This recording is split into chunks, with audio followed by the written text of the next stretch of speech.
পাখি সব করে রব, রাতি পোহাইল, কাননে কুসুম কলি, সকলি ফুটিল।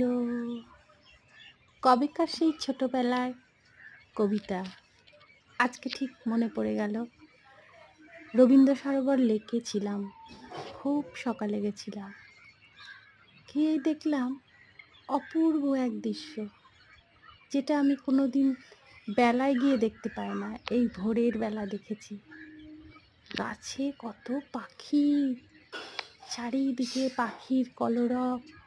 সেই ছেলেবেলায় ফিরে গেলাম, যখন মায়ের মুখে এই ছড়া শুনতাম, পাখি সব করে রব, রাতি পোহাইল, কাননে কুসুম কলি, সকলি